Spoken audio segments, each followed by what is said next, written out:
The Order of the Sword, huh?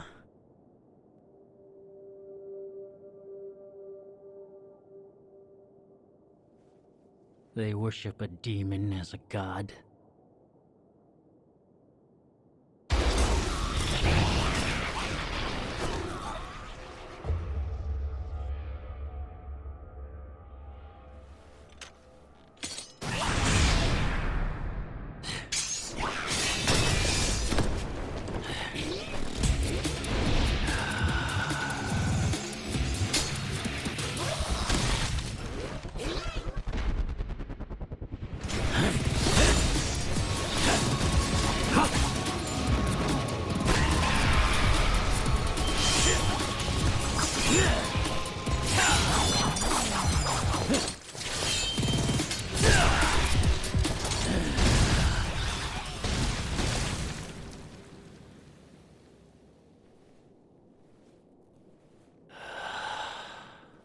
How's it going today, guys? I wanted to bring up something regarding this particular video. It's no longer episode 2 of How It Could Be Better. The reason being for myself not wanting to make it episode 2 of How It Could Be Better is because I didn't really have many gripes with Devil May Cry 4.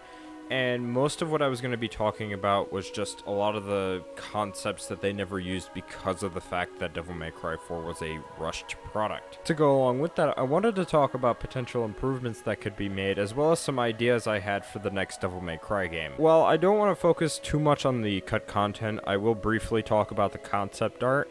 I do also briefly want to talk about some of the improvements that could be made, but I mostly want to focus on the ideas for the next Devil May Cry game. Some of you might be wondering, well, what's going to be taking the place of Episode 2 since Devil May Cry 4 is no longer Episode 2 of How It Could Be Better?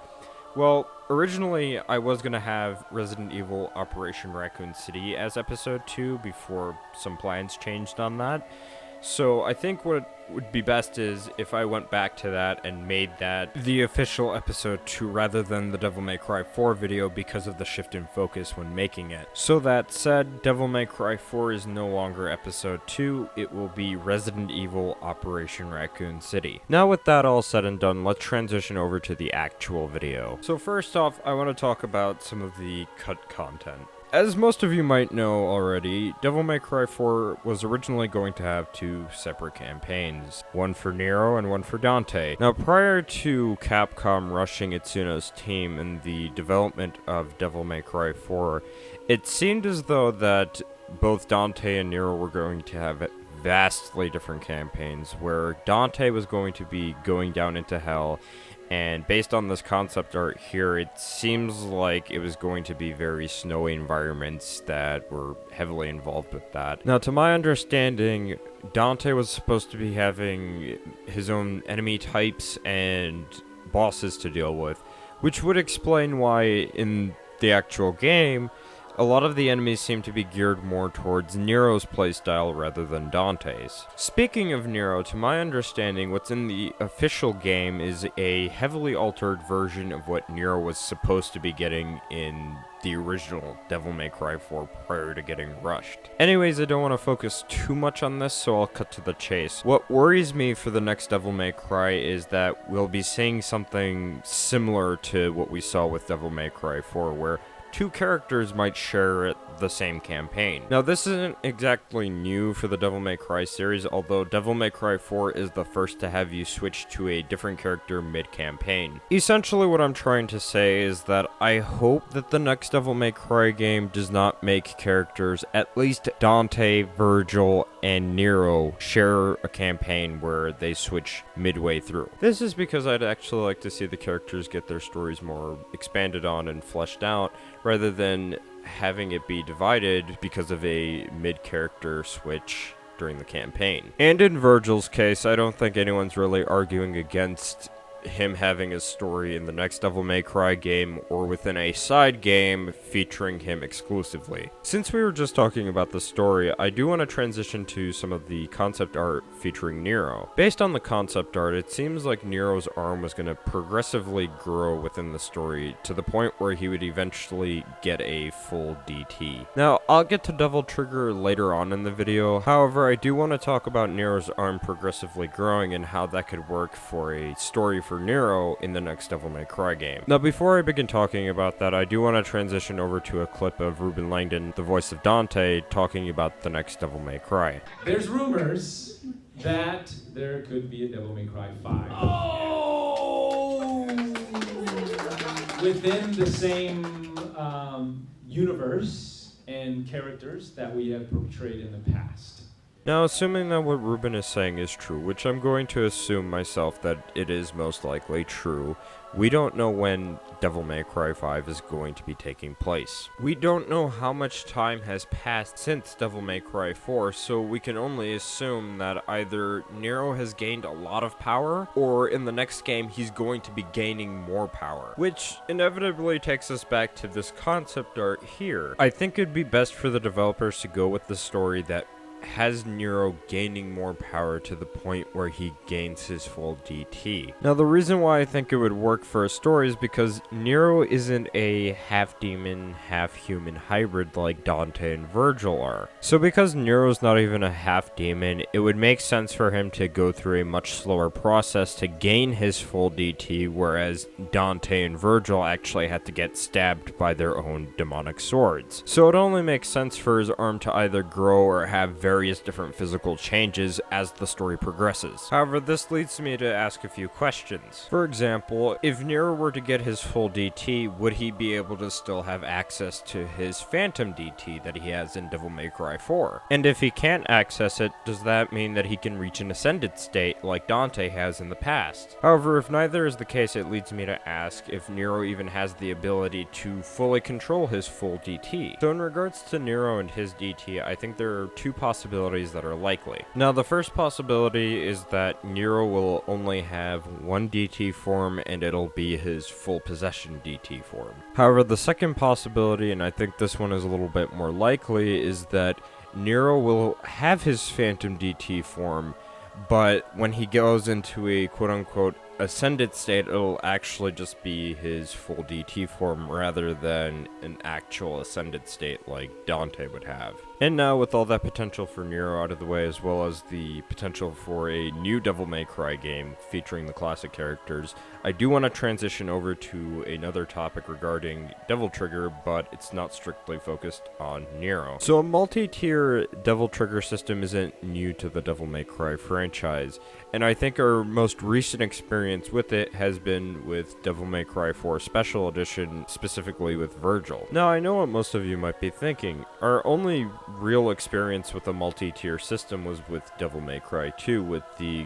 Ascended State or Majin form. But I think what a lot of people really need to consider is that there could be a weaker state than the full possession Devil Trigger form that we normally see in-game. Now, why would I point to Virgil specifically and not, say, someone like Trish or Nero? This is because I think that the developers like to use Virgil as a character to test out new mechanics before they use them officially for characters like Dante, Nero, Trish, and Lady. An example of this would be in Devil May Cry 3 when Virgil had 3 weapons to switch between, whereas Dante only had 2 devil arms and 2 firearms. However, in Devil May Cry 4, Dante had the ability to switch between 3 devil arms and 3 firearms, and in Devil May Cry 4 Special Edition, Lady had the ability to switch between 3 firearms. So in Devil May Cry 4 Special Edition, Virgil had concentration. And looking back at the concept art for the Devil Trigger forms, it seems that there was going to be various different forms based on the weapons the characters had equipped, or based on the level or quote-unquote ascension that they were in. To put it simply, I think that the concentration meter was a way to test out a possible multi-tier Devil Trigger system for the next Devil May Cry game, and I think that the developers wanted to use Virgil as a way to test that out. The way that this system could work is that you would have your concentration meter, you would have your regular Devil Trigger, and then you would have your ascended state. Your ascended state would basically need to have your concentration meter exceed or maintained for a certain amount of time. However, another way that your ascended state could be reached is by loss of health. Keep in mind that none of this is actually confirmed by Capcom. This is all just speculation from myself as to how a multi-tier system could work. Anyways, back on point. The Devil Trigger system, when you're in ascended state, could give you one of two buffs depending on how you reach that state. If you reach that state by loss of health, it should only give you a defense buff, whereas the player actually exceeding the concentration meter or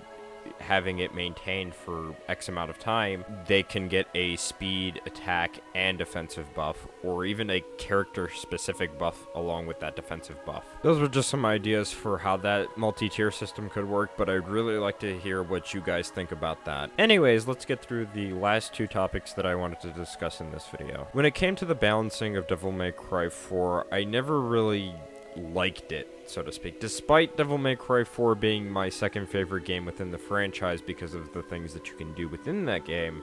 Devil May Cry 3 to me just had better balancing, and if Devil May Cry 5 actually comes out, I'd like to see some balancing that is more akin to Devil May Cry 3 rather than Devil May Cry 4. What I mean by that is having enemies be a little bit more offensive, if not extremely offensive, rather than defensive like they are in Devil May Cry 4. Of course, that's not to say that defensive enemies shouldn't be in the game. In fact, I think that there should be a few to throw in some variety within the combat. Speaking of enemies, I'd like to take a moment to talk about unpredictable enemies. Now, we've had unpredictable enemy types in every single Devil May Cry game.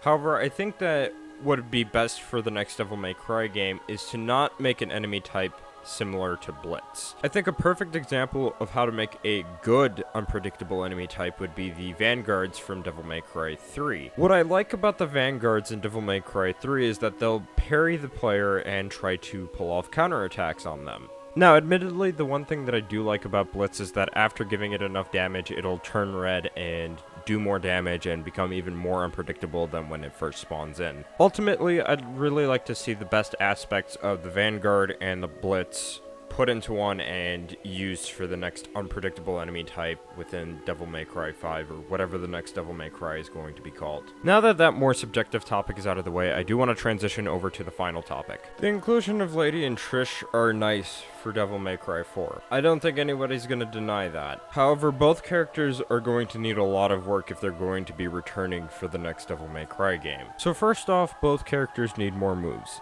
They don't just need moves that are coming from Dante, Nero, and Virgil. They need some of their own unique moves and playstyles. Otherwise, they just don't feel like necessary additions to the game. In Lady's case, I think what would be best is if they allowed the players to use melee attacks with all of the guns, not just Kalina Ann. Perhaps she can also get some different types of ammunition to go along with those melee attacks. Also, as a side note, if Lady's ever going to get moves from other Devil May Cry games or other Capcom titles, there is one particular move that I think would work for Lady from DMC, and that would be Inverse Rainstorm. And the reason why I bring that up is because Virgil actually got a lot of moves from DMC ported over to Devil May Cry 4 Special Edition, and ultimately they turned out much better in Devil May Cry 4 Special Edition. But that's essentially what Lady needs fixed in my opinion in terms of her gameplay style. Next I want to focus on Trish. So arguably Trish has more things that need fixing compared to Lady. Just to reiterate, I think she needs more moves. Not moves from Dante, Nero, and Virgil, but her own unique moves. And in the game I think she has about 3. I think a good potential fix for this would be adding some Devil Arms, even returning Devil Arms from past games and giving them to her to add on to those unique moves. A weapon swap would also be really needed because that playstyle that they gave her exclusively is very awkward. To backtrack a little bit, adding in new Devil Arms or returning Devil Arms would actually feel more like a genuine update rather than adding in a few moves and doing a slight update to the character. Also, just a little thing that's subjective, I'd really like to see a new look for Trish. Can we please see something that's more akin to Devil May Cry 1's concept art? Just saying. all jokes aside, that's pretty much what I had to talk about in terms of Trish and the rest of this video, which is why I didn't want to call this episode 2 of How It Could Be Better. Obviously, not everything that I've said in this video is going to be agreed on, but it's essentially here to start a conversation on what fans think should be done for the next Devil May Cry game. And maybe if I'm lucky, but I really doubt it, somebody at Capcom will notice the video and take some of these suggestions into consideration, but I highly doubt it. But hopefully you all enjoyed this video, and I'll see you guys in the next one.